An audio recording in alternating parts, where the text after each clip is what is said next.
하나님께서는 우리를 왕 같은 제사장으로 불러 주셨습니다. 그래서 우리가 지금까지 나눈 것처럼 바로 정결하게 될 뿐만 아니라 또 거룩하게 되고 또 지극히 거룩한 능력을 힘입어서 이제 죄와 사망의 권세에서 우리도 구원받고 또한 다른 사람들을 구원할 수 있는 그러한 자리로, 그런 은혜의 자리로, 그런 축복의 자리로 우리를 불러 주셨습니다. 그래서 이 레위기 말씀은 이제 우리가 어떻게 하면은 바로 그 지극히 거룩한 능력을 얻는 자리에까지 나아갈 수가 있느냐, 그 영적인 원리를 보여주고 있습니다. 그래서 구체적인 내용들이 오늘날 신약 시대에 다 적용되지 않지만, 그러나 이 영적인 원리는 여전히 오늘날 우리들에게도 적용이 됩니다. 우리가 지금까지 오랫동안 레위기 16장 말씀 대속죄일의 규정에 대해서 살펴보았습니다.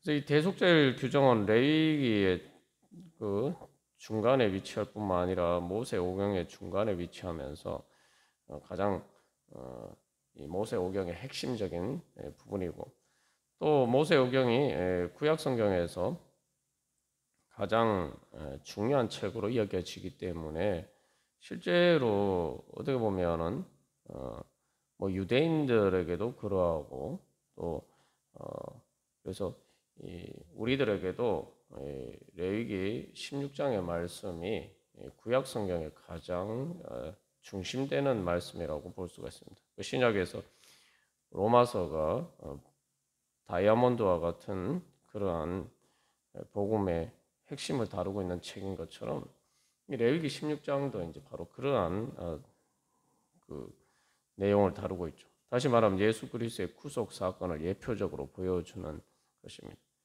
이제 레위기 17장부터는 그런 이제 그 우리가 죄와 부정에서 성결하게 되었을 때에 실제로 어떻게 우리가 이제 살아가야 될 것인가, 그것을 보여주고 있습니다. 레위기 1장에서 16장까지는 주로 이렇게 제사나 또 부정에서 정결하게 되는 바로 그러한 규정들에 대해서 다루고 있습니다. 그러나 이제 17장부터는 이스라엘 백성들이 실제로 살아가면서 어떻게 이제 그 살아가야 되느냐, 그것을 보여주고 있습니다. 그래서 대속죄일의 규정이 성소를 성결하게 하는 목적을 가지고 있죠. 그런데 그 성소는 바로 이스라엘 백성들을 또한 대표하는 것입니다. 이스라엘 백성들을 보여주는 거예요. 그래서 이스라엘 백성들이 어떻게 그들의 삶 가운데서 이제 이 대속죄일에 그 성소의 지성소와 회막과 제단을 성결하게 한 것처럼 이제 그들의 삶을 어떻게 이제 성결하게 살아갈 것인가, 이제 그런 내용들을 보여주고 있습니다. 그래서 이제 레위기 26장에 가면은 축복과 저주의 말씀이 나오는데, 그래서 이 말씀을 따라서 잘 살면은 축복을 받고 또 그렇지 못할 때는 저주를 받는 그러한 것으로 이제 결론이 납니다. 이제 여기서 그래서 17장 1절 2절을 보시면은 하나님께서 모세에게 말씀하시는데, 모세는 또 2절에서 아론과 그의 아들들과 이스라엘의 모든 자손에게 말하여, 그래서 이 하나님의 말씀이 모세를 통해서 아론과 또 아론의 아들들, 그 제사장들이죠, 제사장들에게 전해지고 또 그들을 통해서 이스라엘 모든 자손에게 그렇게 하나님께 그 말씀이 전해집니다. 그래서 이 실제로 이 대속죄일의 대속죄일의 성소를 성결하게 하는 것은 이스라엘 백성들이 그들의 삶의 자리가 죄와 부정한 것으로 인해서 더럽혀졌을 때, 성결을 잃어버렸을 때 그것을 다시 회복하는 이 위해서 이제 대속죄일 규정이 있는 거죠. 그러면은 이제 실제로 그들의 삶에서 어떻게 이제 성결을 이루어 가야 될 것이냐, 이제 그런 문제들을 이야기하면서 결국 이제는 이 말씀을 받는 대상이 단순히 모세나 뭐 아론과 그의 아들들 제사장뿐만 아니라 그 제사장들을 통해서 이제 실제로 이스라엘 모든 자손, 다시 말하면 우리들에게 적용하면 하나님의 모든 백성에게 이제 그 어떻게 성결한 삶을 살 것인가, 이제 그 말씀이 주어지고 있습니다. 그래서 우리가 신앙생활을 할 때에 우리의 삶의 목표들을 어디에 두느냐, 결국은 우리가 궁극적으로는 이제 죄와 부정한 것에서 성결되는 것을 우리의 삶의 그 목표로 놓고 그것을 통해서 결국 우리가 이 하나님 나라에 이르길, 하나님 나라를 이루어 가기를 소망하고 나가는 것이 우리의 신앙생활입니다. 그래서 이제 그 첫 번째로 17장에서는 그래서 이 피에 대한 문제를 다루고 있어요. 피에 대한 문제는 또 생명에 대한 문제고, 어떻게 보면 이제 우리의 삶의 가장 이 근본적인 본질적인 영적인 생명의 문제를 다루고 있습니다. 뭐 표면적으로 보면 오늘날 이런 규정들이 우리에게 뭐 별로 의미가 없는 것처럼 보이지만 그 영적인 원리는 결국 피로 예표가 되는 그 생명, 또 그 생명을 통해서 살아가는 우리의 삶이 어떻게 주님 앞에 드려져야 되느냐, 그 가장 기본적인 원리를 보여주고 있습니다. 그래서 이 피의 문제는 16장에서 피로 이렇게 속죄를 하죠. 제물의 피를 속죄를 합니다. 근데 그 제물의 피를 어떻게 다룰 것이냐. 그래서 이게 단순히 뭐 제사로 하나님께 속죄 제물로 드리는 그 동물들뿐만 아니라 그 제물뿐만 아니라 다른 또한 그 제물로 드리는 동물들의 피를 어떻게 다룰 것이냐, 이제 이런 문제에 대해서 이제 다루고 있습니다. 그래서 이제 5가지 17장에서는 5가지 계명을 다루고 있어요. 그래서 3가지 하지 말아야 될 것을 대해서 이야기를 하고, 이제 또 2가지 해야 될 것을 이야기를 하고 있습니다. 그래서 그 5가지 중에 이제 중심되는 말씀은 10절에서 12절까지 있는 피를 먹지 말라는 이제 말씀이죠. 그래서 그 피를 먹지 말라는 그 말씀을 중심으로 해서 이제 17장이 구성이 되어 있습니다. 그래서 이제 16장도 피로 속죄하는 내용을 중심으로 레위기나 모세 오경이 그렇게 구성되어 있듯이 이제 17장도 이제 그 성결의 삶에 대해서 첫 번째로 다루면서 이 피에 대한 말씀으로 이제 중심으로 해서 이루어져 있습니다. 그래서 여기서 이제 첫 번째로 나오는 내용은 이 그 고기를 먹을 때에 그것을 뭐 무조건 먹지 말고 하나님 앞에 먼저 예물로, 즉 화목 제물로 드리고 그 고기를 먹으라는 거죠. 다시 말하면 도살할 때에 우리가 뭐 고기를 먹기 위해서 도살할 때에 그것을 그냥 도살하지 말고 먼저 하나님 앞에 가지고 나와서 하나님께 제물로 드리고, 다시 말하면 그 제단에서 이 도살해서 그래서 하나님께 제물로 드린 다음에 그 제물을 먹도록 하라라는 거죠. 네. 그래서 여기서 이제 보면은 모든 동물이 아니고 이 17장 3절에서는 소나 어린 양이나 염소 해서 이게 그 하나님께 제물로 드리는 동물들을 이야기하고 있습니다. 그래서 한마디로 말하면 그래서 이게 제일 처음에 그 삶의 문제에 대해서 이야기를 하면서 성결한 삶의 문제에 대해서 이야기를 하면서 한마디로 말하면 고기 먹는 문제에 대해서 이야기를 하고 있어요. 고기 먹는 문제가 왜 중요하냐? 여러분 고기 먹는 문제가 왜 중요합니까? 사실 이제 우리가 오늘날은 그래도 이제 뭐 예전에 비해서 우리가 이 고기를 많이 자주 이렇게 먹게 되었습니다만 불과 얼마 전까지만 해도 사실 우리가 이제 고기를 먹는다는 것은 특별한 날에만 사실은 먹을 수가 있었죠. 뭐 오늘날도 사실은 뭐 한우 고기를 먹는 것은 정말 쉬운 일이 아닙니다. 보통 그래서 뭐 회식을 한다 이러면 고기 먹으러 간다. 이 보통 이렇게 이 동의어로 이렇게 많이 사용되기도 하죠. 이게 뭐 오늘날처럼 이제 풍요한진 우리 시대에도 이 고기를 먹는다, 뭐 고기 먹으러 가자 사람들이 이런 얘기를 할 때 그건 어떤 의미를 가집니까? 이게 뭔가 이렇게 그 고기 먹는 그냥 단순한 식사 자리가 아니고 일반적인 식사 자리가 아니고 어떤 특별한 식사 자리를 의미하는 거죠.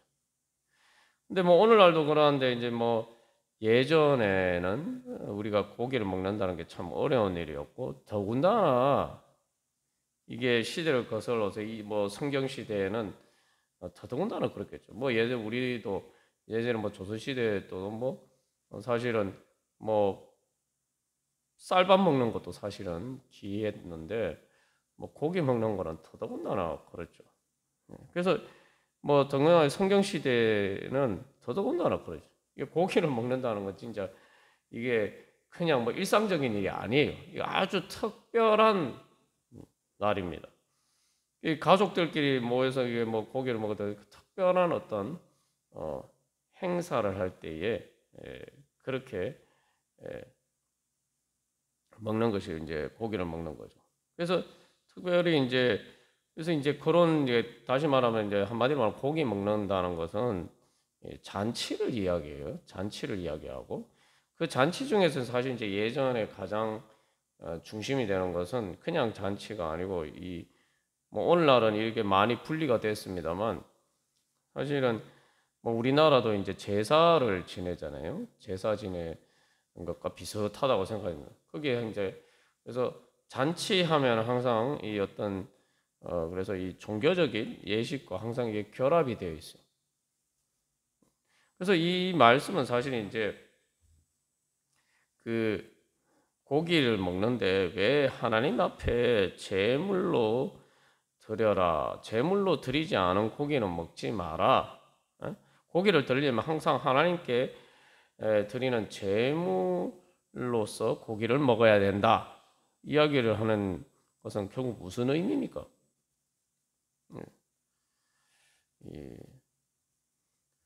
다른 신들을 섬기지 말라. 사실 이제 그런 의미가 있죠. 우리가 그래서 이제 뭐 오늘날은 많이 약화가 되었습니다만 그래도 사실은 명절 때나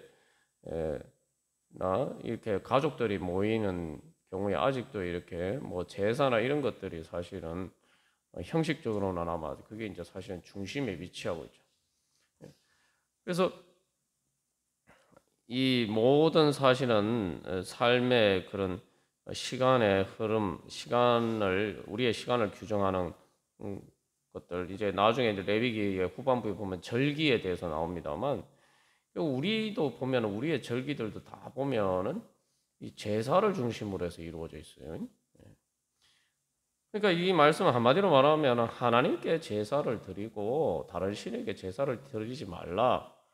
오직 하나님 앞에서 즐거워하면서 하나님 앞에서 하나님께 제사 드리고 하나님께 잔치를 벌여도 하나님 앞에서 하나님을 중심으로 하나님께 드리는 예배로 드리라는 거예요.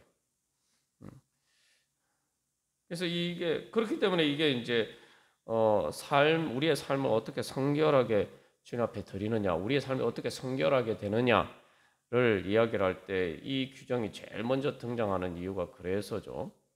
다시 말하면 우리의 삶이 성결하게 된다는 것은 우리의 삶이 하나님께 드리는 예배가 되고 하나님께 드리는 제물이 되어야 된다고. 그래서 로마서 12장 1절에서도 그렇게 이야기하죠. 너희 자신을 하나님이 기뻐하시는 거룩한 산 제사로 드려라. 그렇게 이야기를 하고 있습니다. 근데 이제 레위 그 로마서도 보면은 이 1장에서 8장까지 예수 그리스도의 복음을 통해서 통한 구속 사건, 그 예수 그리스도의 구속의 은혜를 우리가 어떻게 받을 것이냐, 그것에 대해서 이야기를 하고 난 다음에 이제 12장에서부터 이제 그 실제로 그러면 우리가 그 믿음에 따라서 어떻게 우리의 삶을 살아갈 것이냐를 얘기하는데, 거기서도 제일 처음에 바로 우리 자신을, 우리의 삶을 하나님께 살아있는 산 제물로, 산 제사로 드리라는 그 말씀으로부터 시작을 하죠. 그러니까 레위기 17장에 오늘 우리가 읽은 본문의 말씀도 바로 그것과 같은 말씀입니다. 그래서 고기를 먹는 모든 것들은 결국은 하나님께 드리는 제사가 되어야 된다. 하나님께 드리는 예배가 되어야 된다. 하나님께 드리는 예배를 중심으로 우리의 삶이 형성이 되어야 된다.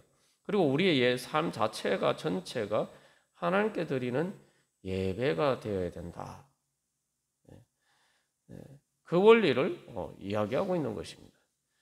그래서 사람들이 이제 모일 때에 뭐 앞에서 제가 회식 얘기도 했습니다만, 기본적으로 이게 이스라엘 백성들이 이제 하나님의 백성으로서 모일 때에 그 항상 모임의 중심에는 단순히 뭐 고기를 먹는 것만 있는 게 아니라, 그 고기를 먹는 것을 하나님께 드리는 제물로서 드리면서 바로 이 예배를 중심으로 해서 우리의 모임이 형성이 된다는 거예요. 그게 결국 하나님 나라죠. 하나님 나라가 뭡니까? 하나님 나라는 하나님의 주권이 실현되는 것이. 그래서 우리의 예배가 뭐냐? 하나님의 주권을 인정하고 하나님의 주권에 내 자신을 맡겨드리는 거예요. 그래서 결국은 우리의 삶의 가장 중심적인 위치에 바로 그 모든 잔치의 자리에, 뭐 그 말 그대로 고기를 나눠 먹는, 뭐 소를 잡든지 양을 잡든지, 그래서 그 고기를 나눠 먹는 시간은 어떻게 보면은 우리의 삶에서 가장 또 즐거운 시간이기도 하고 가장 또 함께 기뻐하는 시간인데, 그 모든 것의 중심에 하나님이 있어야 된다는 거죠. 그럴 때에 결국 하나님께서 우리의 그 모든 축복의 근원이 되시고, 하나님께서 우리에게 주시는 즐거움과 기쁨, 그 하나님께서 말씀에 따라서 그 성결한 삶을 통해서 삶이 통해서 우리가 관계를 맺고 그렇게 해야 되는 거예요. 아주 우리 실제로 이제 적용해 보면, 예를 들면은 우리가 보통 뭐 회식한다 이러면 거기서 뭐 요즘도 뭐 그런 얘기는 말이에요. 뭐 닭고기, 뭐 돼지고기, 물론 그렇지만 특별히 특별한 회식하면은 오늘 뭐 한우 사주시면 안 됩니까? 뭐 이런 얘기를 하죠. 예. 오늘 그런 건데 이게 이제 그런 이제 관계에서 이제 하나님이 이제 중심이 되느냐 되지 않느냐에 따라서 우리의 삶이 많이 달라져. 그래서 그런 회식을 할 때에 사실 오늘날 뭐 많은 직장인들이 회식을 부담스러워하는 경우도 많죠. 그 이유가 뭡니까? 회식이라는 거 원래 친목과 단합을 도모하고 말 그대로 한 공동체로서 이를 형성하는데 사실 중요한 역할을 하는데, 근데 현실에서는 뭐 특히 이제 직장 생활에서는 많은 경우 그 회식이 부담스럽고 또 오히려 많은 또 이 불미스러운 일들을 불러일으키는 그런 자리가 될 때가 많습니다. 어떻게 보면은 가장 맛있는 것을 먹는, 그래서 사람들이 함께 모여서 가장 비싼 돈을 써서 가장 맛있는 것을 먹는 시간이 즐거워야 되는데, 즐겁고 행복한 시간이 되어야 되는데 그렇지 못할 때가 많단 말이죠. 그런 것처럼 겉으로는 보이는데 그렇지 못할 때가 많다. 오히려 그 안에서 냉혹한 어떤 권력 관계의 그런 관계 속에서 마치 이렇게 뭐 고기를 먹으려면 피를 고기를 먹으려면 도살을 해야 되잖아요. 그 동물이 피를 흘리는데 어떻게 보면 이제 그 동물이 희생을 하는 것인데 그런 어떻게 보면은 그 회식하는 자리가 사실은 피를 흘리는 그런 자리가 되는 경우가 많다 이 말이죠. 또 뭐 그 자리가 그렇지 않다 하더라도 또 뭐 그 회식 자리가 좀 건전한 자리가 되지 않고 거기에 뭐 술만 끼면은 다행인데 이제 뭐 좀 이렇게 거룩하지 못한 장소에서 또 그렇게 그런 모임들을 가지게 될 때 결국은 그 모임에 예를 들면 뭐 룸사롱 가서 뭐 엄청나게 하룻밤에 비싼 돈을 써서 그렇게 하는 때 그런 모든 것들을 통해서 사람들이 정말 같이 고기를 먹고 나누면서 즐거워하는 그런 잔치 자리가 되는 게 아니라 사실은 많은 사람들의 피를 흘리는 그런 자리가 되는 경우가 많죠. 그래서 이 4절 말씀에서 이게 어떻게 보면은 조금 잘 이해가 안 되는 말씀이 있어요. 이해가 안 될 수도 있어요. 왜냐하면은 재물을 잡아서 그거를 하나님 앞에 예물로 드리지 않고, 그죠? 화목 제물로 드리지 않고 그것을 도살해서 먹으면은 피 흘린 자로 여길 것이다. 이렇게 얘기해요. 피 흘린 자가 무슨 얘기냐면 4절 말씀에 피 흘린 자라는 것은 살인한 것과 똑같다 이 얘기인 거예요. 살인한 자의 살인한 자처럼 여겨질 것이다. 아니 동물을 잡아서 고기를 먹는데 마치 그 둥기가 쉽게 말하면은 그 동물을 도살한 것이 살인한 것과 같이 될 것이라는 거죠. 자기 백성 중에서 끊어지라 하나님의 백성에서 끊어지는.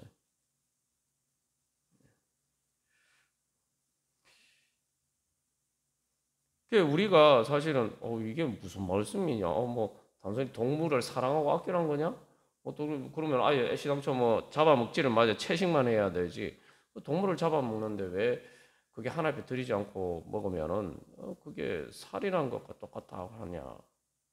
제가 앞에서 이제 든 이제 그런 예들을 보면 알 수 있죠. 사람들이 정말 잔치가 벌어질 때에 축제가 벌어질 때에 많은 것을 좋은 것을 먹고 그 흥겨운 그 잔치나 축제가 벌어질 때에 그것들이 과연 그 하나님의 임재로 충만한 하나님 나라의 기쁨의 잔치인가? 하나님 나라 잔치와 같은 그런 성결한 정말 그 안에 서로 사랑하는 행복의 기쁨 그것을 나누는 그런 자리인가? 그렇지 못하다면은 그런 자리가 아니라면은 사실은 많은 경우가 아니라 거의 대부분 사실은 많은 사람들의 피를 흘리는 사실은 그런 자리가 되죠. 그래서 우리가 이런 관점에서 그래서 결국은 내 삶이 성결한 삶이냐 아니냐가 어디서 드러나느냐.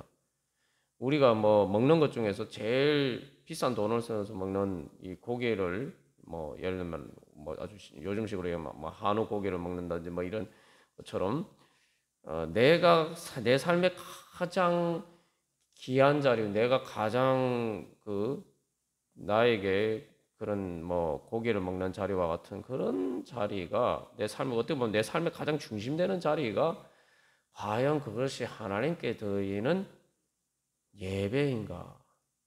그것이 과연 하나님 앞에서 즐거워하는 그런 자리인가?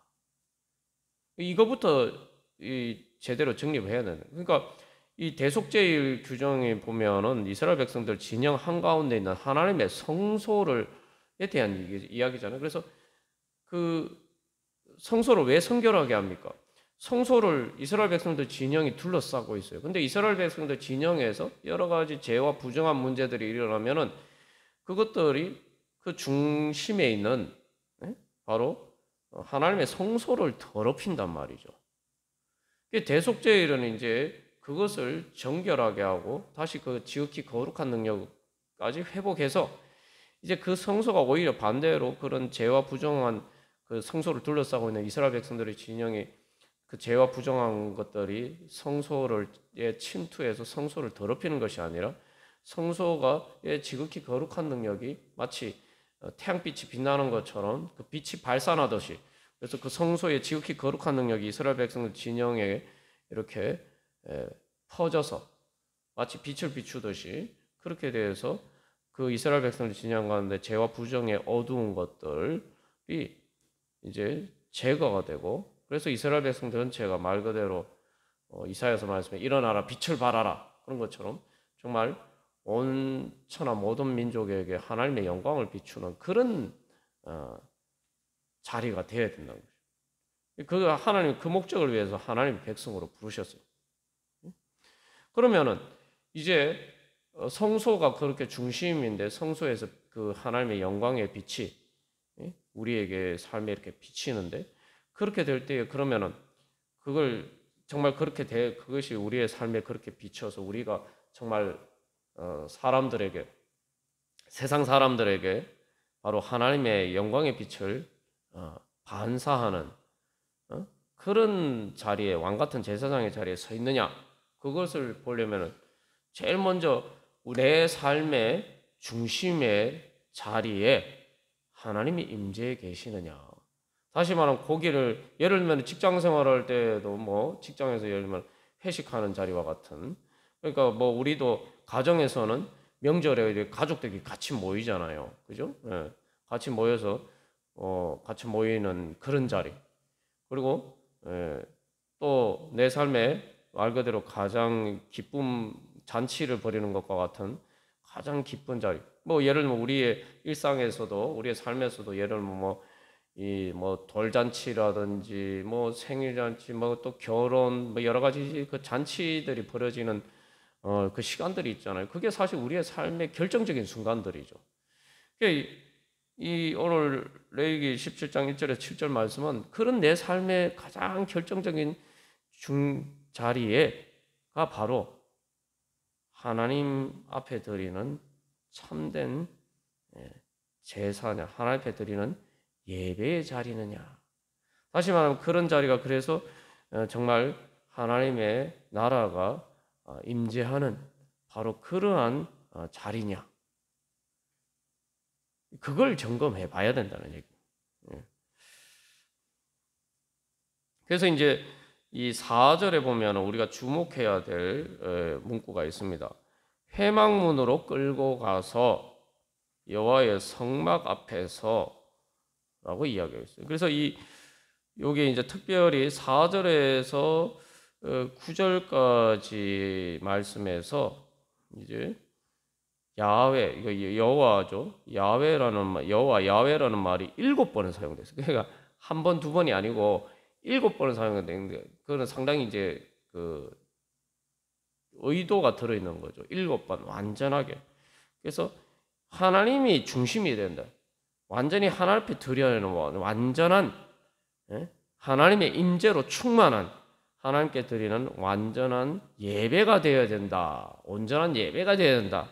이제 그걸 이야기하고 있는 거예요. 그래서 4절에서 9절까지 이 야훼라는 말을 특별히 7번 사용합니다. 그 다음에 이 화목제물로 드린다라는 말이 있는데, 이것도 5절에서 7절 사이에서 그 7번 등장. 그러니까 다시 말하면은 이 7번 야훼 여호와라는 말을 7번 사용하고, 그 화목제물을 드린다. 요 드린다라는 말이 그냥 이제 단순히 드린다는 말이고, 화목제물로 드린 때에 쓰이는 그 전용 그 단어가 있어요. 그래서 5절에서 화목제로 여호와께 드려야 할 것이다. 이 드린다는 말이 그냥 일반적인 의미의 드린다는 말이 아니라 화목제물을 드린다라고 쓸 때는 특별한 용어입니다. 그래서 그 말이 또 7번 사용돼요. 다시 말하면 그래서 우리의 삶이 여호와께 드리는, 야훼 하나님께 드리는 화목제물이 되어야 된다는 거예요. 그게 이제 17장의 핵심 주제고, 또 그게 메시지입니다. 그리고 그게 우리가 성결한 삶의 원리예요. 그래서 이 4절에서는 회막문이라고 이야기하는데, 회막문이라고 예를 들면 이게 회막 그 하나님의 성소가 있잖아요. 성소에 이제 중간에 회막이 있고 그 텐트죠. 그 텐트 회막이 있고 그 회막을 중심으로 해서 마당이 있고 그 마당에 이제 뭐 제단이 있죠. 그리고 이제 그게 이렇게 울타리로 둘러싸여져 있는데 여기 회막문이라는 것은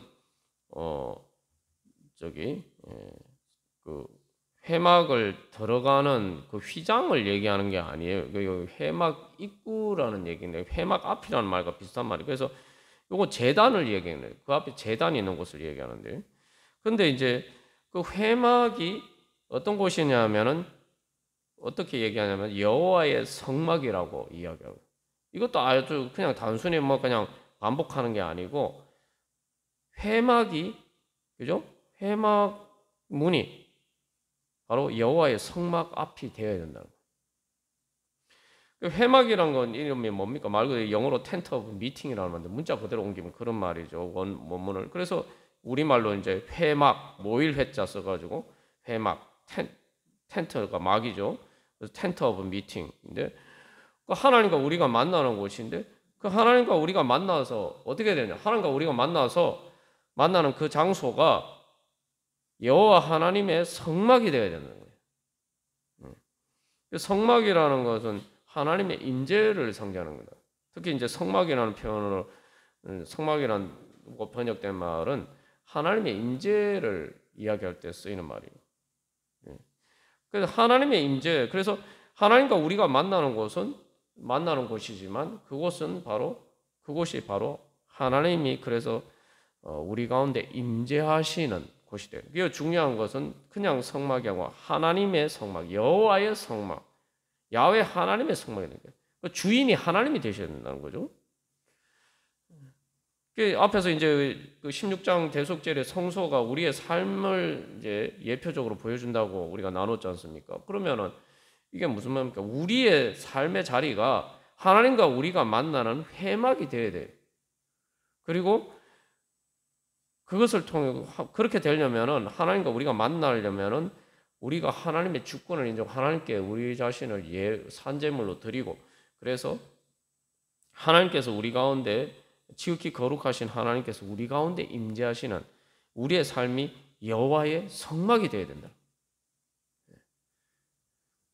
그게 뭡니까? 그게 바로 하나님 나라죠. 그래서 요한계시록에 보면은 새하늘과 새 땅이 그런 하나님의 은혜가 주어졌을 때 그 새 예루살렘 성의 봄이 뭡니까? 결국은 하나님이 임재하시는 하나님 아버지와 예수 그리스도께서 임재하게 계시는 바로 하나님의 성막이에요. 그게 하나님 나라예요. 내 삶이 그렇게 되기 위해서는 뭐요? 내 자신을 하나님께 화목제물로 드려야 돼요. 화목제물로 드리는 여기서 왜 또 특별히 화목제물이냐? 뭐 속죄제도 있고 뭐 여러 가지 우리가 뭐 앞에서 살펴본 레위기에 다양한 제사가 있는데 왜 화목제물입니까? 골로새서 말씀 우리가 요즘 뭐 주일 말씀을 통해서 나누고 있습니다만 골로새서 1장에서 예수 그리스도를 통해서 하나님께서 뜻하시는 게 무엇이라고 이해합니다. 골로새 1장 21절에 그의 십자가의 피로 화평을 이루사 만물 곧 땅에 있는 것들은 하늘에 있는 것들이 그로 말미암아 자기와 화목하게 되기를 기뻐하심이라. 화목한다는 건 뭐 단순히 이렇게 서로 뭐 이렇게 사이가 안 좋다가 화해하는 것을만을 의미하지 않고 화해하고 그 다음에 그것을 통해서 실제로 우리가 화목하다 할 때는 저 가정은 참 화목하다 이렇게 할 때는 무슨 의미입니까? 단순히 안 싸운다고 해서 뭐 분란이 없다고 해서 화목하다라고 이야기하죠. 사실은 이제 좀 더 긍정적인 의미로 서로 사랑하는 행복이 충만한 가정을 보고 화목하다라고 이야기하죠. 그러니까 화목제물도 마찬가지. 그러니까 우리 자신을 하나님께 화목제물로 드린다는 건 하나님과 우리가 또 우리가 다른 사람들이 화목한 관계 안에 이루어지는 그 하나님 나라를 상징합니다. 그래서 이 화목제가 어떤 거냐면은 쉽게 말하면 앞에 다른 제물은 뭐 번제 같은 경우는 고기나 이런 것들 다 태워서 하나님 앞에 드립니다. 근데 화목제물은 다르죠. 화목제물은 쉽게 말하면 나눠 먹는 거예요.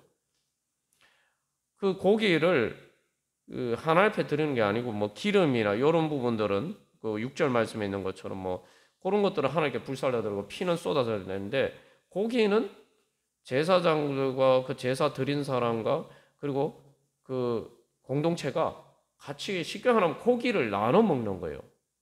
고기를 나눠 먹는 제사가 화목제입니다. 그러니까 고기라는 것이 제일 귀한 것을 나눈다라고 할 때 결국은 이게 자기 혼자 먹는 거면 화목제가 될 수가 없어요. 그죠? 그러니까 하나님 앞에서 자기의 가장 좋은 것을 사람 하나님 앞에 드리고 또 기뻐하면서 그래서 사람들과 같이 나누어 먹는 행복한 자리. 그게 화목제예요. 성결한 삶이 바로 그래서 하나님 앞에 우리 자신을 그렇게 화목제물로 드립니다. 그래서 그 화목제물을 드림으로 사람들끼리 그래서 그 고기를 나누어 먹으면은 뭐 제사장과 그 사람들이 이렇게 나눠 먹을 때 바로 그 자리에 바로 하나님이 주시는 기쁨이 있고 그것을 통해서 서로를 행복하게 만듭니다. 그러니까 화목제는 말 그대로 고기 먹는 날이에요. 화목제 드리는 날 하면은 같이 모여서 회식하는 날 이런 거예요. 그래서 같이 모여서 맛있는 고기를 나눠 먹는 날. 잔치 자리죠. 그게 바로 성결한 삶이고 그래서 하나님께서 결국은 우리에게 뜻하시는 것도 바로 그것입니다. 그게 바로 또 하나님 나라죠. 그래서 우리가 이제 앞으로 이 17장 이후의 말씀들을 살펴볼 텐데 그래서 17장 이후에 이 여러 가지 이제 규정들이 나옵니다만 결국 핵심적인 원리는 결국 그것을 통해서 이야기하고자 하는 건 어떻게 하면 이스라엘 백성들, 그러니까 하나님의 백성, 우리가 하나님 앞에서 하나님 나라를 이루어갈 수 있을 것인가? 정말 화목제를 드리는 그런 잔치 자리와 같은 하나님 나라의 어린 양의 혼인 잔치 자리와 같은 그런 삶을 이루어 갈 것인가? 사실은 그 주제가 그게 이제 17장 이후 레위기의 후반부의 주제입니다. 그래서 결국 이제 여기서 이제 이 화목제 잔치 얘기가 나오고 결국 이제 그 레위기 이 후반부의 마지막에 가면 절기가 나와요. 절기 축제, 그죠? 큰 축제 얘기가 나와요. 그렇게 해서 이제 레위기 이게 수미 쌍관의 이제 구조를 이루고 있어요. 그게 바로 또 성소를 중심으로 한 하나님 나라가 이루어져가는 그러한 과정을 보여주고 있습니다. 그래서 우리가 오늘도 주님 앞에 이제 기도하면서 주님, 제가 정말 하나님 앞에 그렇게 제 삶이 하나님 앞에 드려지는 화목제물로 드려지는 그런 화목제의 잔치가 되게 하여 주시옵소서. 그렇게 하나님 나라 이루어지게 하여 주시옵소서. 그래서 우리가 이제 하나님께서 우리에게 주시고자 하시는 그 예배라는 거 결국 앞에 뭐 속죄제도 있고 뭐 번제도 있고 뭐 모든 제사가 있지만 그 모든 제사를 통해 앞에 속죄제나 번제나 이런 것을 통해서 궁극적으로 도달하고자 하는 제사의 최종 완성은 화목제입니다. 그래서 우리가 이런 그걸 위해서 또 우리가 신앙생활하고 하나님 앞에 예배드리고 하는 거죠.